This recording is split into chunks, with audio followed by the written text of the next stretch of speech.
자, 여러분, 요즘 시장 돌아가는 거 보면 정말 정신이 하나도 없죠? 글로벌 지정학적 공포부터 어마어마한 기술적 이정포들까지 그야말로 헤드라인들이 대혼란 그 자체입니다. 오늘 저희가 이 자료들을 싹 다 모아서 도대체 지금 이 혼란스러운 시장 한가운데서 무슨 일이 벌어지고 있는지 속 시원하게 파헤쳐 보겠습니다. 쏟아지는 뉴스들을 정리하기 위해 오늘 우리가 살펴볼 로드맵은 이렇습니다.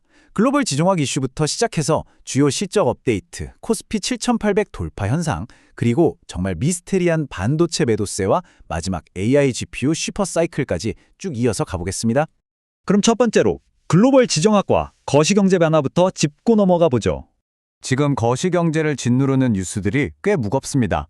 자료를 보시면 미국과 이란의 호르무즈 협상은 완전히 꽉 막혀서 평행선을 달리고 있고요.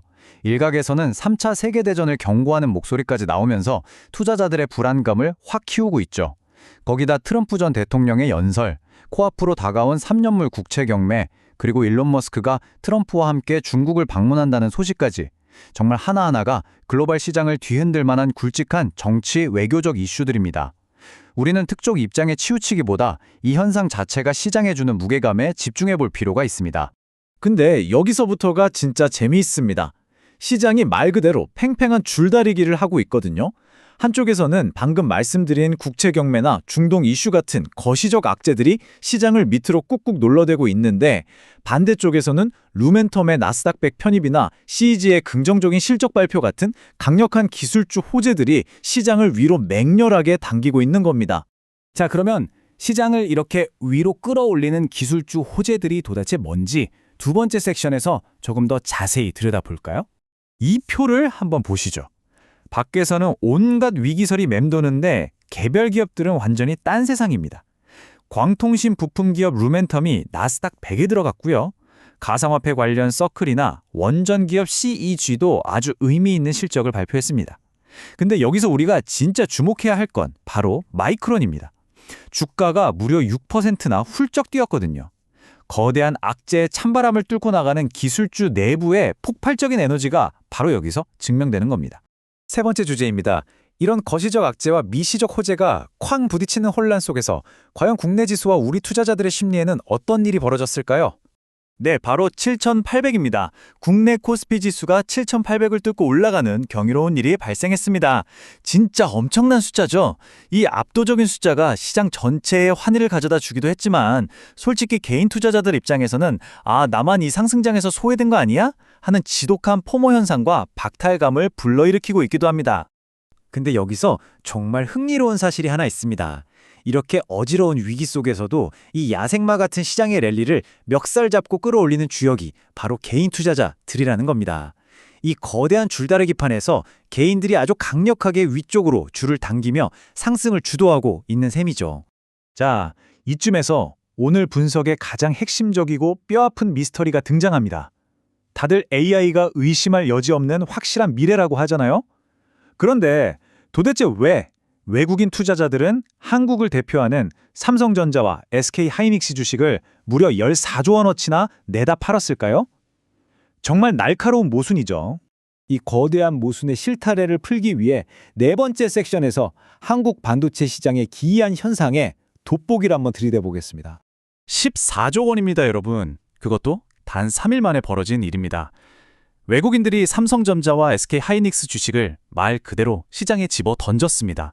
심지어 오후 2시쯤에는 1조 7천억 원 규모의 선물 매도 폭탄까지 터지면서 시장의 충격은 그야말로 극에 달했죠. 자료만 봐도 당시 국내 증시가 얼마나 아찔한 벼랑 끝에 몰렸었는지 확 와닿으실 겁니다. 그런데 진짜 기가 막힌 건 말이죠. 방금 본 그 무시무시한 매도 폭탄이 떨어지고 외국인들이 탈출하는 정확히 그 똑같은 시점에 SK하이닉스는 8천억 달러라는 엄청난 기업가치 이정표를 보란듯이 뚫어버렸습니다. 한쪽에서는 기록적인 폭락 매도세가 쏟아지는데 다른 한쪽에서는 역사적인 밸류에이션을 기록한다?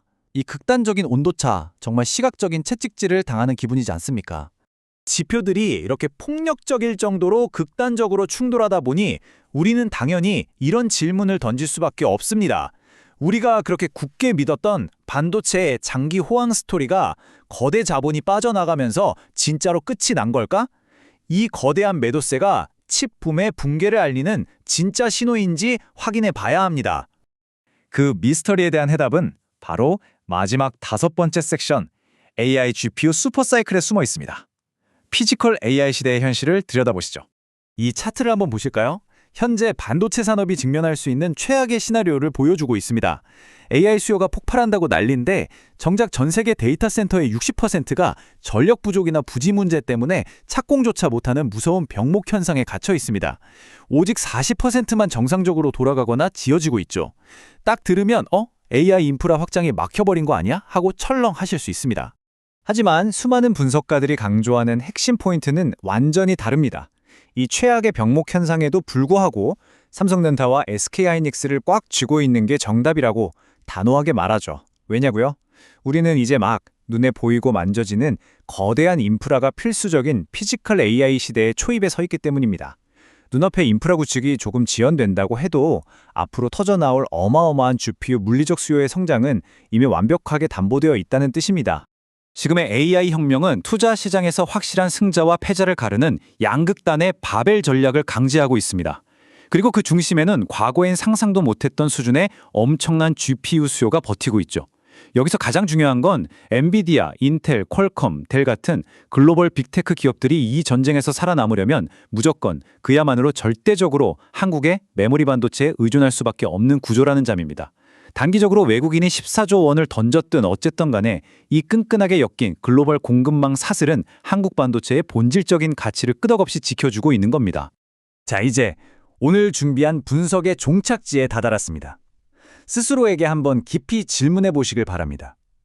한쪽에서는 세계 대전과 거시경제의 공포가 무거운 닷처럼 시장을 짓누르고 있고 반대쪽에서는 피지컬 AI가 만들어내는 멈출 수 없는 거대한 슈퍼사이클이 시장을 위로 맹렬하게 당기고 있습니다. 이 역사적이고 팽팽한 줄다리기 한가운데서 여러분은 다가올 거시적 하락의 공포를 피할 준비를 하고 계신가요? 아니면 압도적인 미시적 호황의 기회에 올라탈 준비를 하고 계신가요? 오늘 함께 살펴본 수많은 단서들이 여러분이 앞으로의 시장 방향을 판단하는데 좋은 나침반이 되었기를 바랍니다. 그럼 저는 다음 시간에 더 흥미로운 분석으로 찾아오겠습니다. 감사합니다.